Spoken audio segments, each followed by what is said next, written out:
Good morning, please. Please take it. Abid Rajan, you are conducting. I understand you are from Switzerland, is that right? Yes. Because someone introduced you in absentia by telling me that you had watched some MTA program accidentally and you became interested in knowing more about MTA. Is that right? Yes. It has opened. And you speak English very well, I hope? Thank you, I do. I'm from Canada, so it's From easy. Canada? Yes. Right. You got settled in Switzerland. I decided to make my home in Europe because originally I'm from Germany, and I felt closer to my roots. Right. Yes. And when did your family go to Canada, by the way? About 20 years ago. So just one generation. Yes, That's that's right. correct. Because those who have been there for some generations, they don't feel like returning to Europe, only for a visit, of course. That's true. But you yourself went from Germany to there. Yes, but I think sons and daughters long for the connection with the Of course, that's fatherland, right, yes. with the perhaps the maternal home, something like that. And this particular expression, fatherland, is typical German, huh? And it's very impressive. Normally they call it motherland. The German prefer to call it fatherland. Sometimes perhaps it's because we are orphans of a kind, of a sort. So what made you leave Germany? Was it just exploration of these things and that? No, Just a sense of expedition, huh? no, it was more my parents' decision to make a new life in America and to provide me with a good education, a better life. And it seems I've disappointed them and done all the reverse, yes, and returned to Europe, yes. And when you went, you could speak German very well, of course? I did, Yes. but I have forgotten somewhat, yes, Not remaining in touch for long, huh? yes. So I'm so glad that you have chosen to come here. God bless you. And Thank you very I'm here much. I'm very happy at to your be disposal. here. Whatever would you like to ask? Yes. Anyone other guest would like to ask him here? So the first question is that truth and good will definitely triumph, and that's what always has happened. But we find that in the present world, evil and falsehood is predominant. And because of its predominance, a lot of innocent people are being victimized who would become the very dedicated and devoted worshippers of God Almighty. How would you Huzur, explain this dilemma which mankind is facing today? On the one hand, we are sure that truth will triumph and the time will come for it. On the other hand, we see a lot of these innocent people being victimized by all these evil forces. The question you have raised is a very profound philosophical question which has always been agitating the human mind. It does not just relate to religion alone. It relates to just the human issue itself, as to what we are, why we have been created, what is all around us, why suffering, why misery, why crime. And will there be a golden age, as some philosophers have foreseen, where man will emerge ultimately into light? These are the issues which are directly related to the question you have raised. And in my opinion, first of all, the premise has to be analyzed. Without that, just by going by slogans, this issue can never be resolved. For instance, you said truth will prevail, we know. But what does it mean? How does the truth prevail?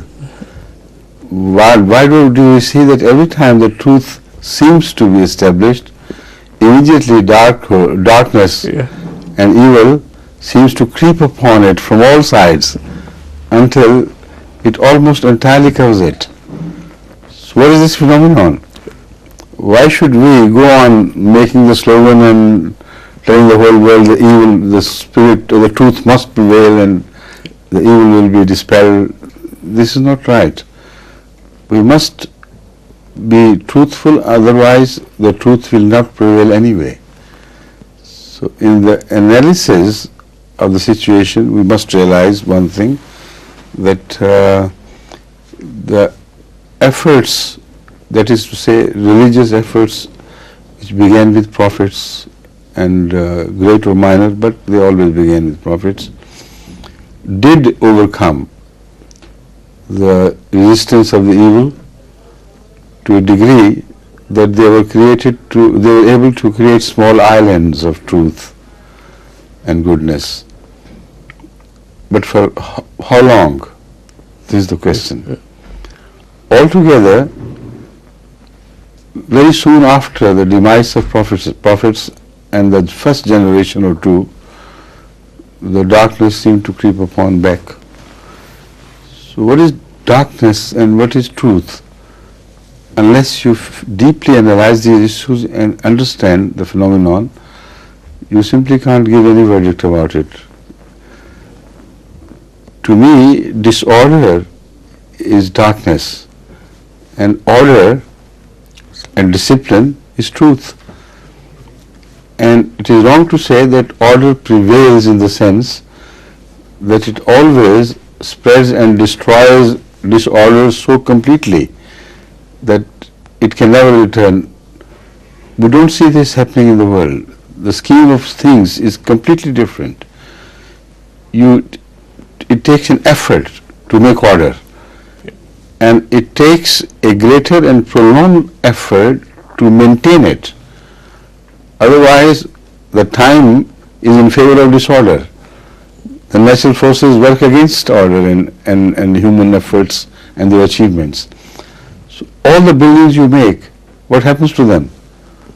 They go into decay unless the work of repair is carried out faster than the defacing hand of time. If it is left to time, then everything, whatever you create, however beautiful it may be, will ultimately be turned into ruins. So this is a philosophy we learn from the scheme of God's things. Any claim to the contrary by religious people is false.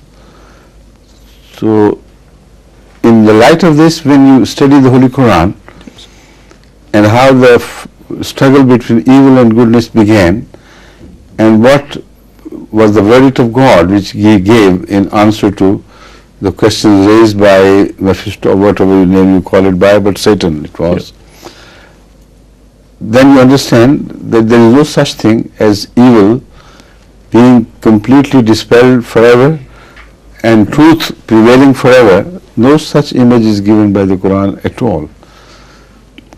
It's, on the contrary, it creates an image whereby Satan is given a free license to work against truth, to mislead the servants of God, His creation, till the end of the time. And what Satan challenges God, and which has not been rejected as such, that challenge is that I will lead most of your servants away, and you will find them not grateful at all.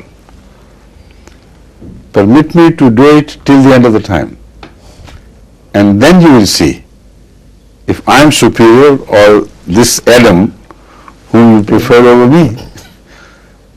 Apparently very logical question, but the answer is very profound, and it admits at the same time that majority will be on your side. So instead of rejecting this claim that he will gain ascendancy over most of the servants of God, Allah rectifies the question in only a small point. Allah tells them they will not be my servants whom you lead away. There will be creations, of course, but don't give them a wrong name. Please come in, please.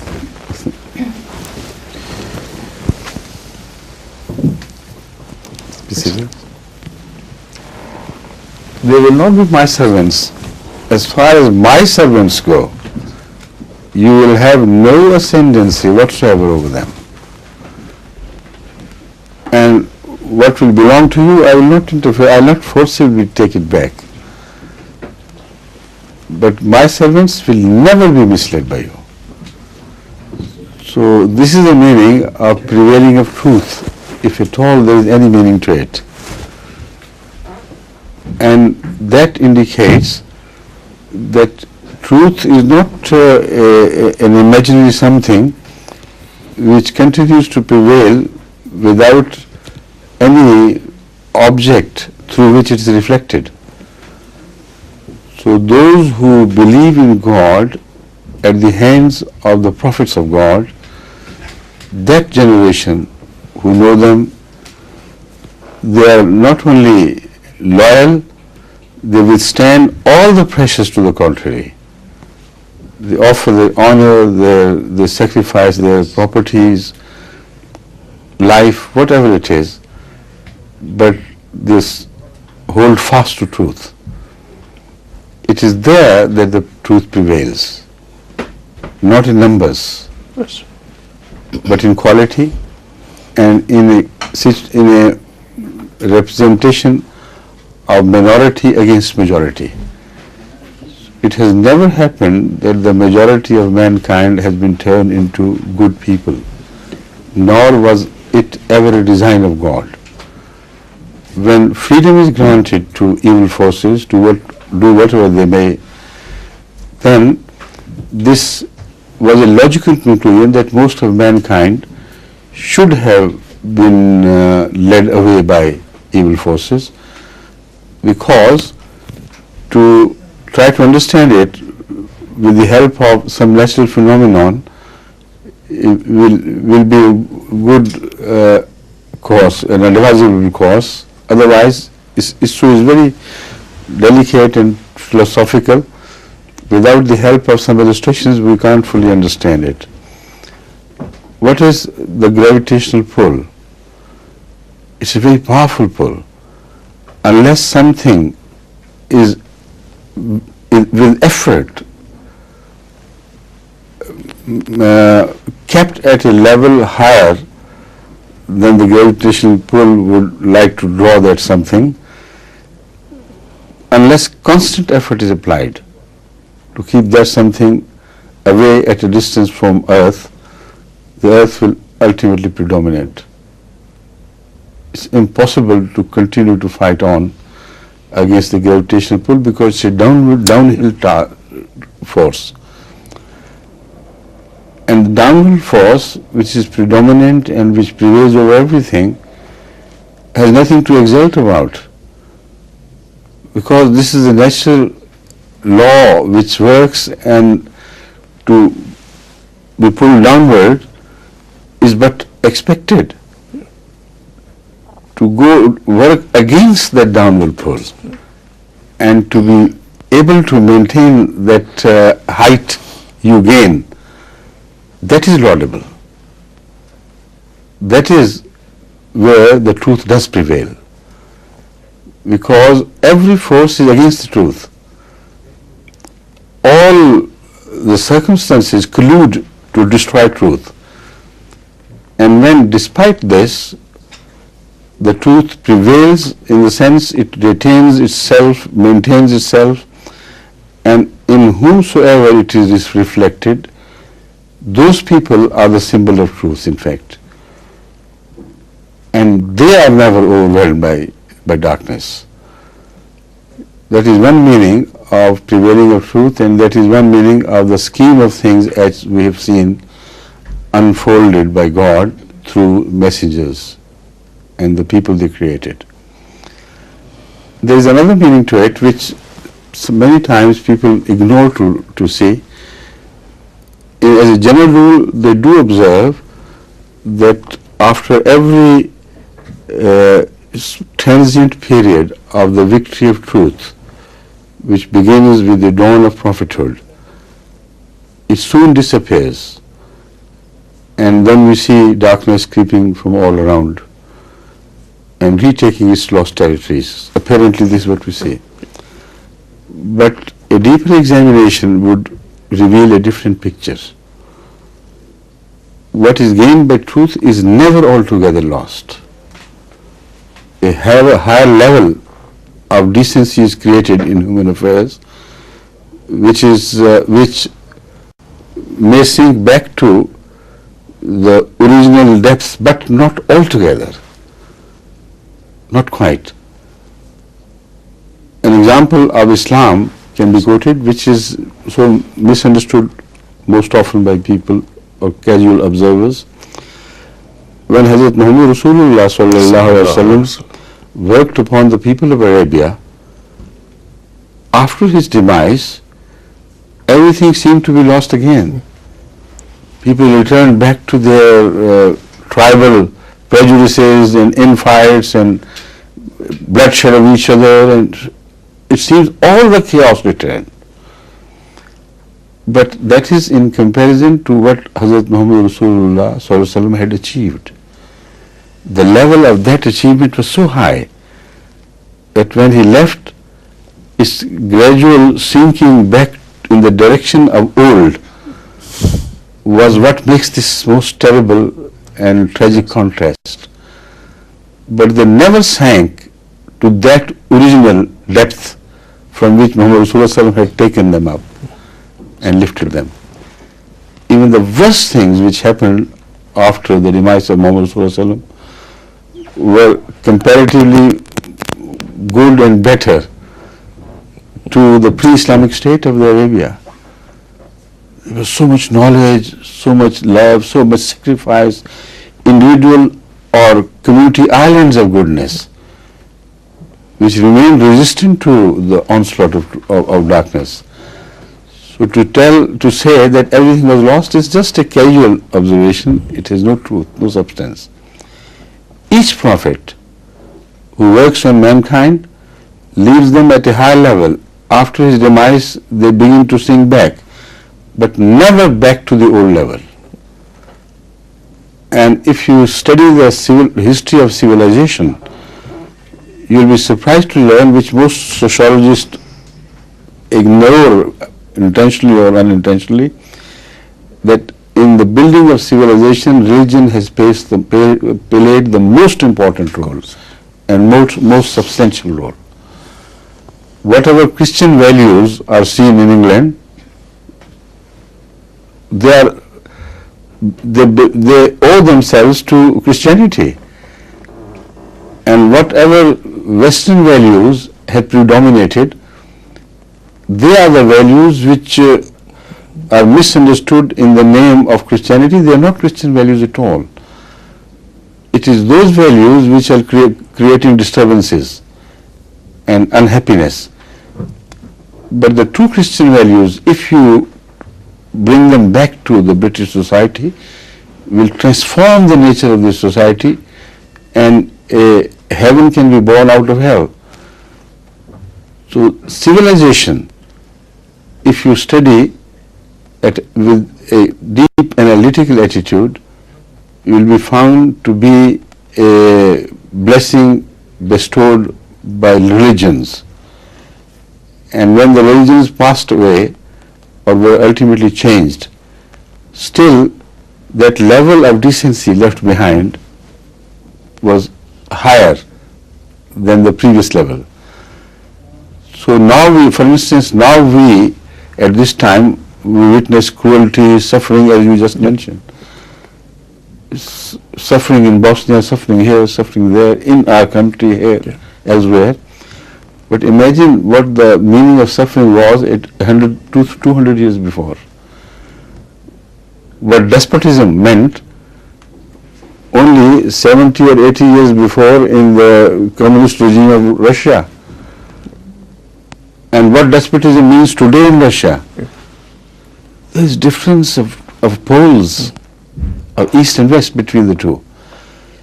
So one should be realistic in one's analysis. Truth has never been beaten back altogether. It has continued to improve the quality of human life and human behavior, though that idealistic level has not been maintained. It was attempted to be maintained by the prophets of God, but it was too high for humans to retain. But that society which was transformed, that did maintain it. So these are the two meanings of how truth prevails in answer to your question, please. Over to you. Please. Before I say anything, I would like to preface my question by stating my gratefulness to you and all the Ahmadis in Zurich who were simply so helpful to me on your account and because of their love for you. My question is as follows. If you had something of great value, something that you treasure very much, and you did not know who to entrust it to, what would you do with it? Would you hide Entrust it to God? That's the only answer. Because, obviously that is the only answer in fact. But it reminds me of some verses of the Holy Quran which speak on this subject. And they relate to the incident where Hazrat Yusuf ﷺ, Joseph, was ultimately thrown out of his home, and he was turned into a slave by the caravan which picked him from a well. And the Holy Quran speaks of a later date when Joseph was about to return to his father, or the father was about to meet him in Egypt. And he mentions this, according to the Quran, to his family members, that whether you call me mad, but I feel that I smell the fragrance of Yusuf. In answer to this, they said, you are always like it. You're just wandering in the wilderness of your wishful thinking, no more. And then they reproach him for crying for Joseph and wasting his heart away. So in answer to this, what he tells them, look here, it's no concern of you. I never cry before you. I only cry before God. What a beautiful answer. I read it, it absolutely overwhelmed me. So this is the true spirit of confession, in fact. Only such confessions are free from any psychological ills or other ills attendant upon them, which are made to God before Him and before none others. So sometimes when you're helpless, you can't trust anybody, even if he appears to be close, with your, with the jewels which you have discovered, to share with them. Then share that with God, that feeling, and He will take care from then on. Thank you. Please. My question relates really from a standpoint of having gone to a Christian church on occasions. I go occasionally, but I've never felt absolutely committed to it, and to the point that I wouldn't go up and Which denomination, by the way? This is the Church of England. Church of England. Church of Right, England. yes. But what about Islam might attract me, in fact? What would be the compelling thing about Islam that does convince people that it's a great religion? You see, the issue you have raised is essentially individual and not a communal issue. It happens in every religion. According to Islam, does not monopolize truth and does not monopolize dedication to God. So if someone is found in any religion who is truly dedicated to him, it's for God to take care of him. And when you go to church with well equipped with that dedication, where you know that you will find God, and when you have a sort of inner communions established with him, then if you go to church or a mosque or anywhere which is reserved for worship, you will find that peace which you have just mentioned.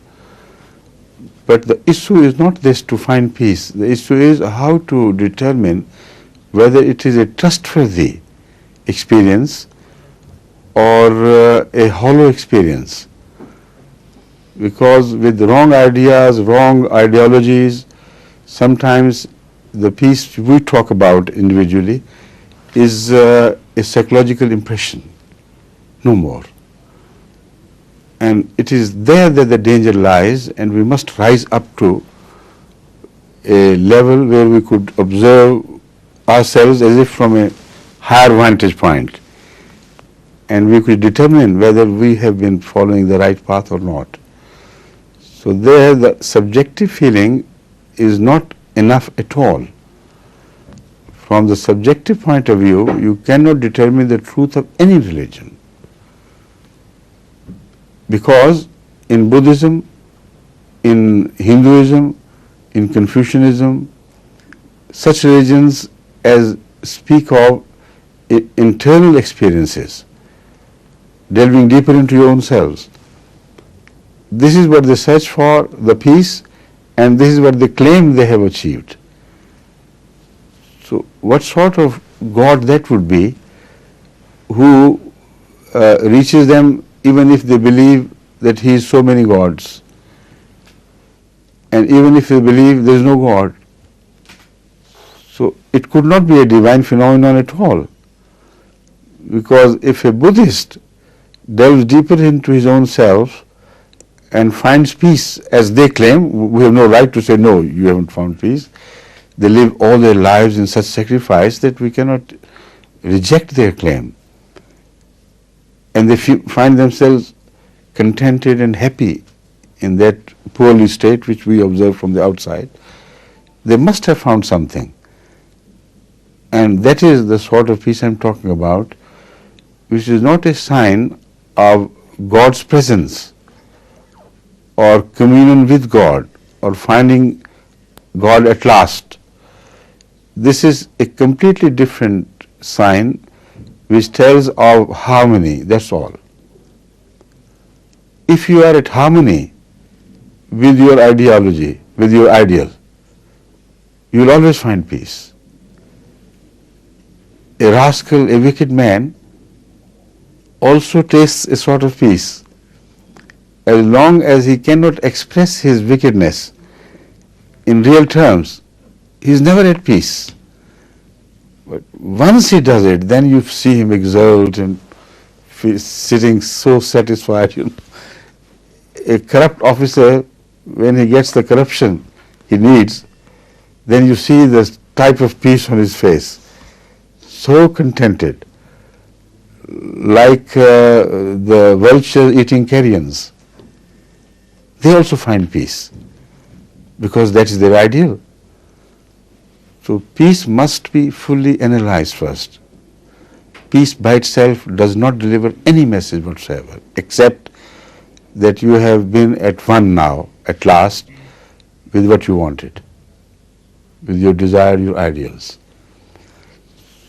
So for reaching God, something else is needed. For that, some external signs which are not born of human psyche are needed. There, his love of you should be expressed not only by your happiness, but by the signs of love which are always expressed when someone else loves someone else and does something for him or for it. A child is loved by the mother. You can't judge that by the content of the child. Sometimes he feels very discontented at the treatment at the hands of her mother because she forces him or her to go to school. She wakes the child up at odd hours and so on. So there is no content observable in the child. But about the love of the mother, you can never raise questions.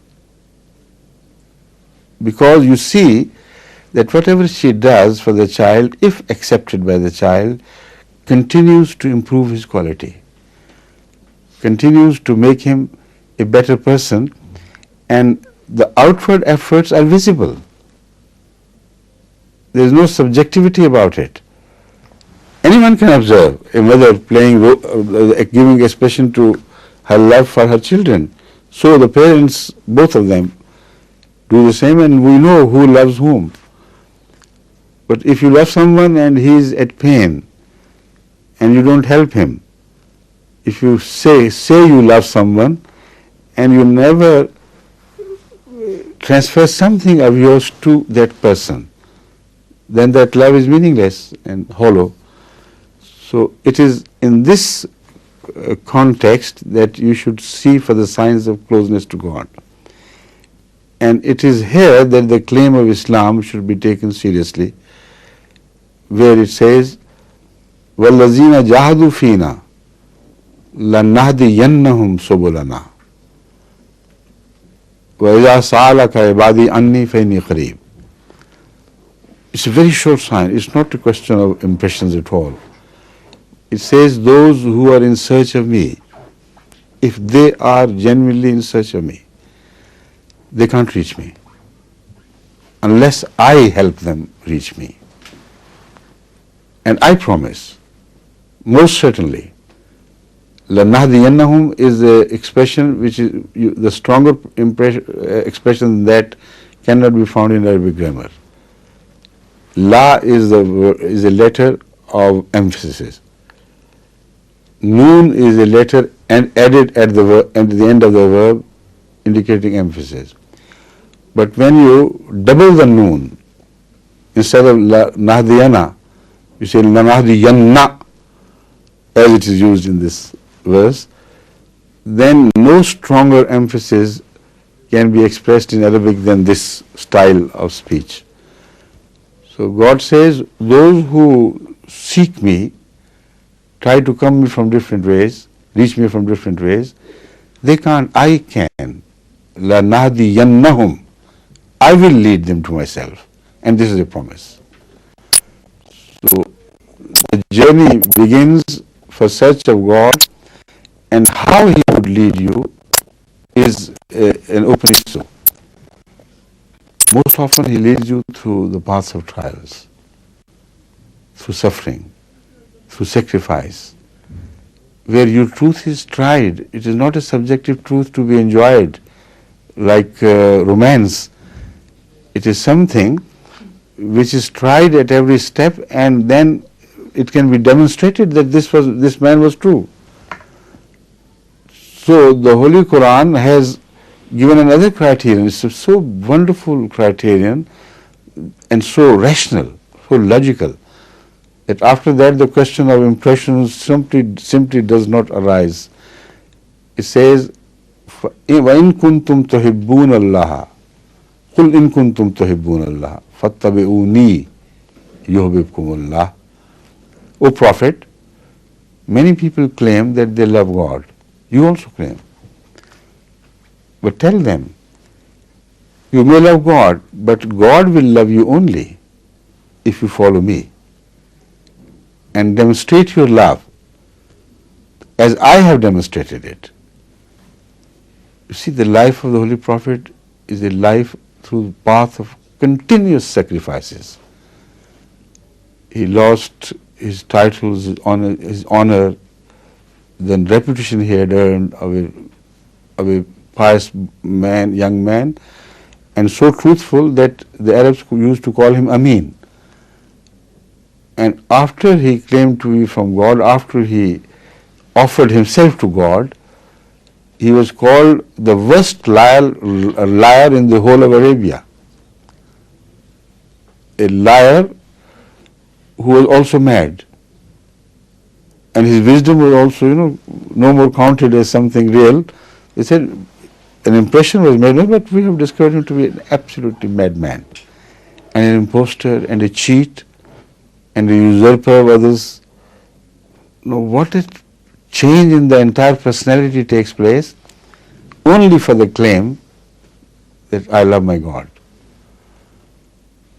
So to love of God has to be so sincere as it should be transferred into actions, into conduct, and should not remain sitting in the heart somewhere in the security of your chest. When it expresses itself in your acts and when you show readiness to sacrifice anything for the sake of reaching God, then God reaches you. This is the meaning of I reach you. But after that, you just leave it to Him. Okay, I am with you. I don't care what happens. But then He will begin to care for you. Then the signs do appear. He won't say, you don't care, so I don't care. No, because you don't care against yourself. Don't care the interest of yourself for my sake, but I will care. And that is also which is expressed in the Quran in so many ways. So it is a very logical and very most beautifully balanced religion, which explains everything to which it calls. So from our experience, we have found this happen so many times. In my own experiences, I can quote the example of someone who once came to me with a problem that his daughter had decided to marry someone whom the father knew to be a bad choice, and a very detrimental choice for her religion and everything. But she wouldn't listen. She said, no way, I'm mature, I know what's right for me, what's wrong for me, don't interfere. And that father was in such agony when he reached me, and he said, could you help me? I said, send your girl to me and I'll see.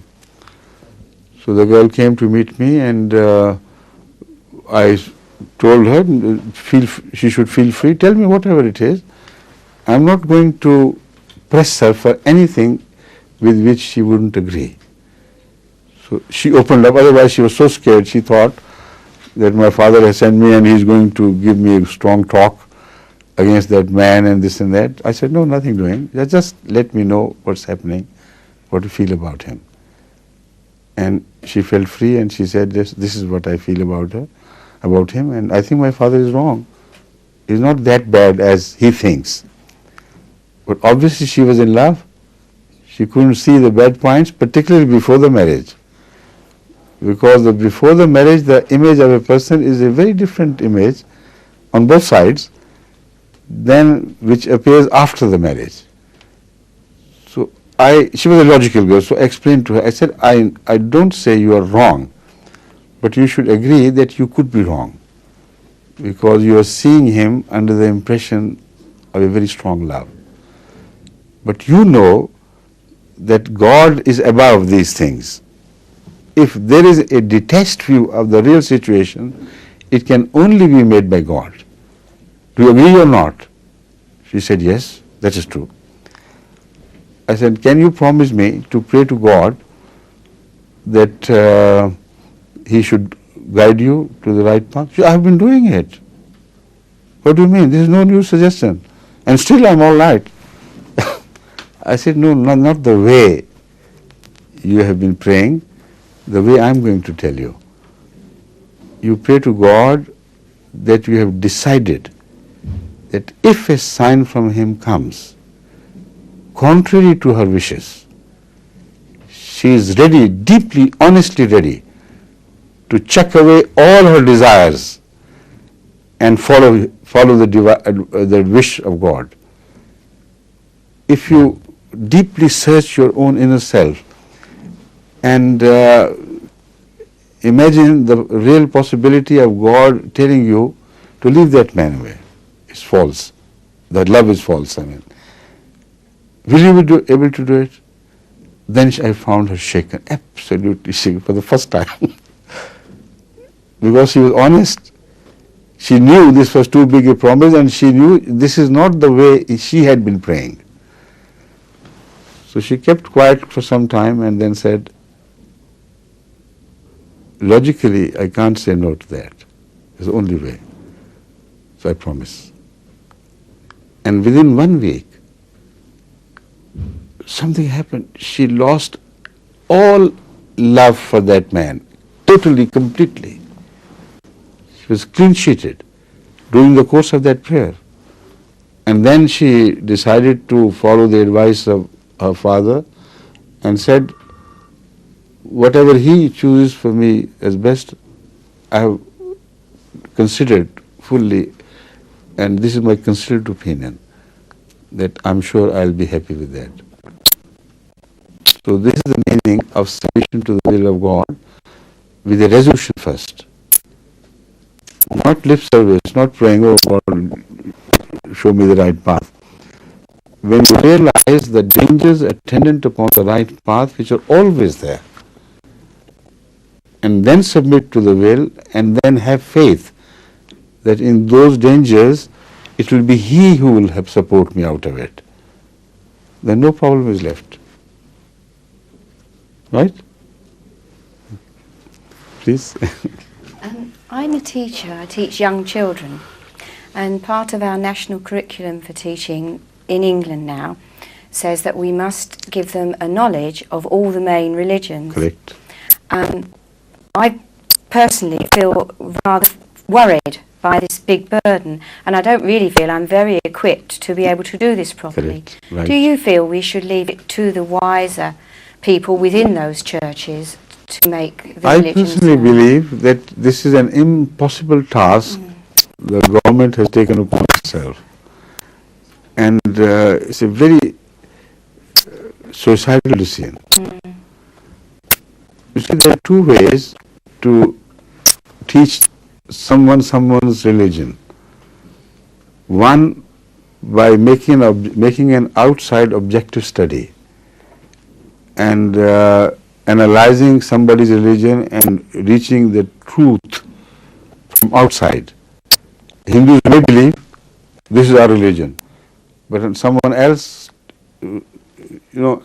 investigating at the sources of Hinduism, reading the source material, could reach a different conclusion altogether. Now, this is a way which is very scholarly, which requires patience and honest study at depth. But how many religions can you cover through that? Not even one. No. Because even in Buddhism, you think they are all one. By the 3rd century, they had already been divided into 18 major sects fighting with each other. And councils were held after centuries, and they could not reach a unanimous decision as to what Buddha was and what he taught.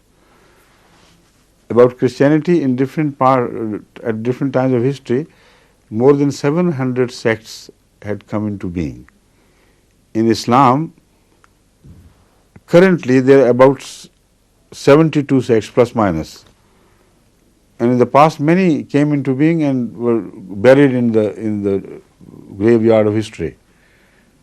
But they did come up. So how can you take up the journey of research into Christianity alone, leaving the other religions alone? It's impossible. It's a very, very,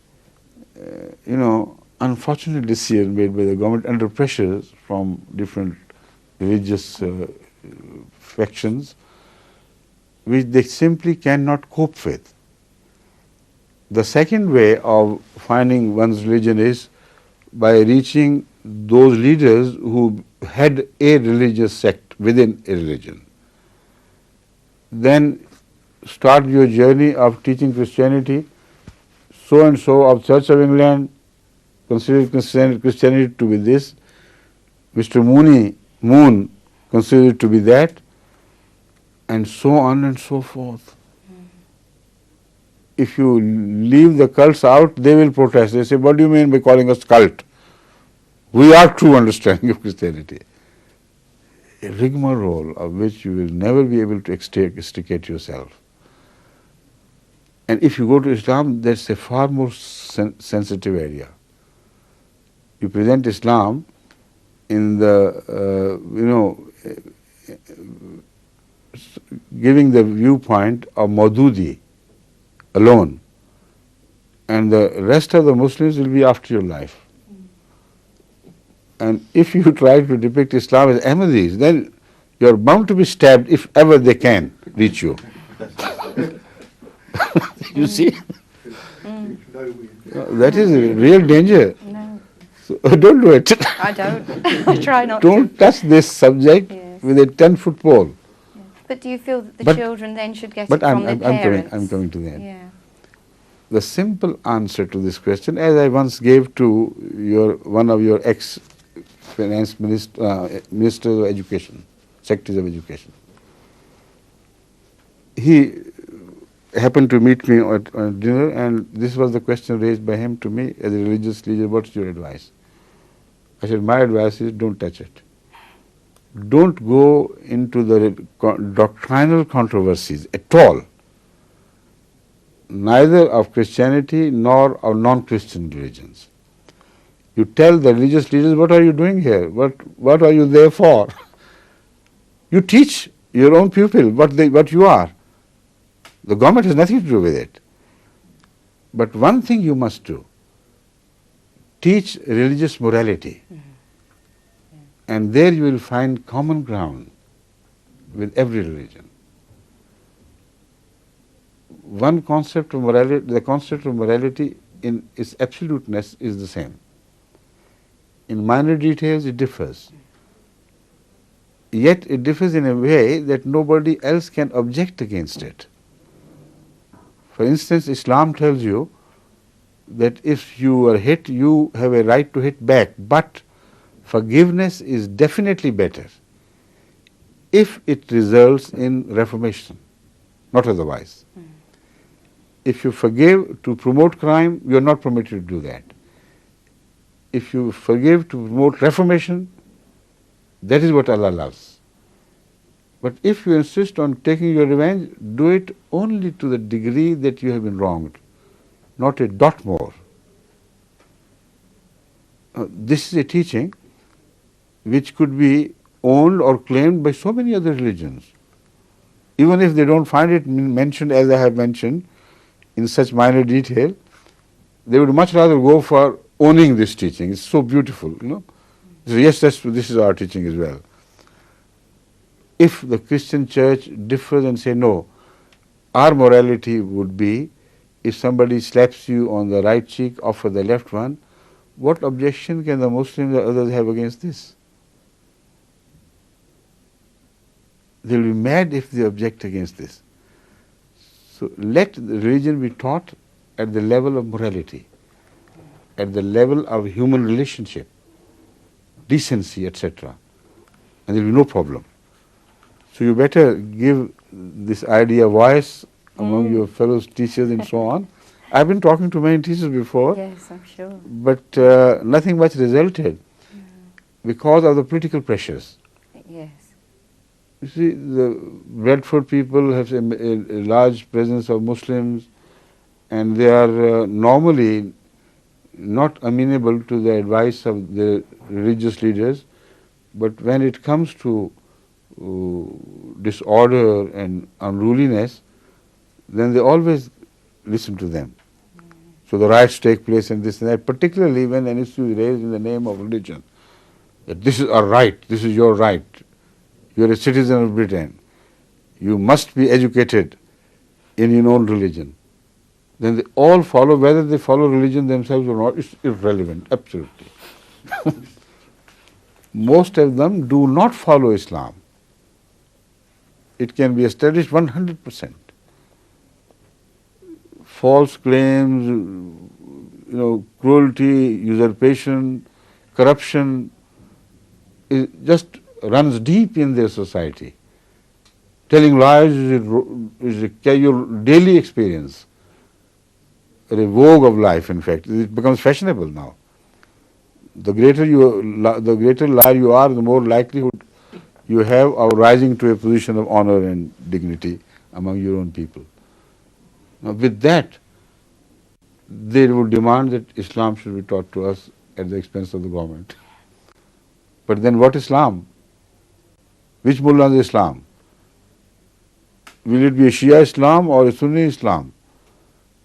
Or the Islam of the subdivisions within Shiaism and Sunnism? So this is a very, very unrealistic attitude and stupid, I should say, if you forgive me using this expression.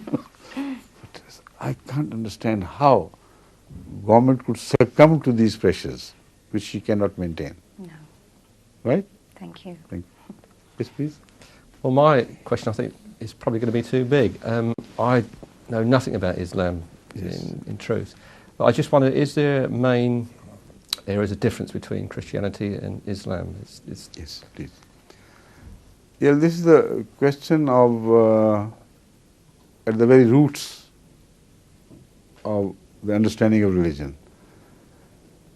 I can only, because the time is also getting very fast to a close, I would like to tell you that fundamentally all religions must be the same. If not, then there is no God. And forget about religions. If they are at variance with each other in fundamentals, then what sort of God that would be who would teach one something else and the other something else? So wherever there are differences, you will be surprised to learn that they are at the doctrinal levels. And those differences should not be over much emphasized. They should not be verified with the help of scriptures, because the scriptures themselves have become unreliable through human interpolation. And unreliable because for centuries you have been listening to the interpretations of certain verses which have been differently interpreted by others, and you have inherited that interpretation with which your forefathers lived and they passed it on to generations, or your church lived and they passed it on to other generations. So this is the dilemma which you face, but you still can find a universality of character in all religious teachings. They are the points of commonality. Now, any belief, any doctrine in any religion which is at clash with this universality concept has to be wrong or has to be misunderstood. In this context, I remind you that the only area of clash is about the person of God. We believe He is one and indivisibly one. We believe that that is how He is reflected in the laws of nature He has made. And there cannot be conceived any split in the person of God. Otherwise, Jesus was a prophet of God. The moment you believe that there is no split in the person of God, the fundamentals of Christianity and Islam become exactly the same. One God, one messenger from God who offered his sacrifices for the sake of truth and did not budge against the most powerful despotic forces working against him. Now, this is Jesus. You give this the name of Jesus or Muhammad or any other Prophet sallallahu alaihi wasallam. Fundamentally, the prophets retain the same characteristics. Some higher, some lesser, in strength. Yeah. But features do not change. So all that of Islam, which is universal in character, agrees 100% with that of Christianity, which is universal in character. And as such, there is very little difference separating the two.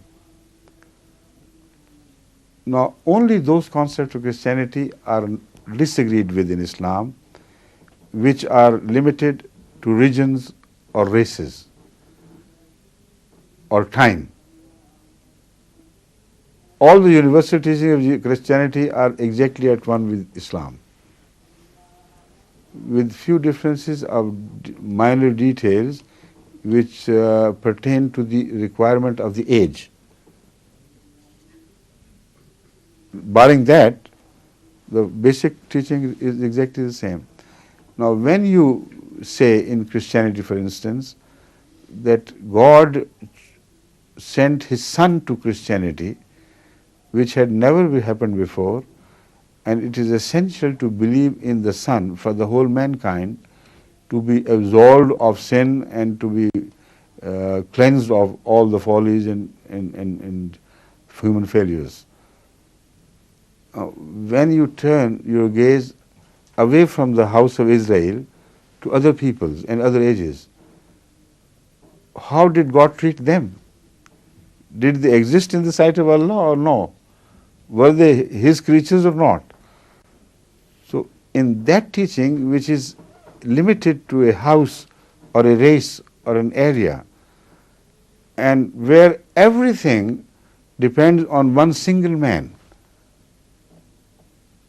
if you believe in that, then the concept of universality of God goes overboard and no God is left. In contrary to this, what Islam says, and that there it includes Jesus Christ among the list of the two representatives of God. It says that God sent His messengers and warners to all parts of the world, to every people, in every age. Now there, dependence on one person is completely ruled out. And Jesus is presented as one of the committee of such representatives of God who were sent at different times with different messages, but only different in detail, fundamentally with the same message. So in this way you can analyze Islam and Christianity, and you will be, I'm quite certain you can be fully satisfied as to the outcome of your analysis if you follow this principle of universality. Everything which contradicts universality of God should be left alone. Everything which confirms and supports the concept of a universal God, that should be adapted without the slightest fear. So that should be the first leg of your journey. The little other things will come from that. Yes. Right. Yeah. So they tell me the time is over. All right. And I'm so happy you came, and thank you so much for coming from Sorry, we were so different places. Pardon? Marathon going in London. It's impossible to come across. Oh, but still you have reached. I mean, Yeah. that is the miracle. Alhamdulillah, I'm so happy. God bless you. And you're most welcome whenever you feel like coming and find time to come. You're most welcome. God bless you. Thank you for this most wonderful sitting I had with you. Thank you. God bless you. Jazakallah.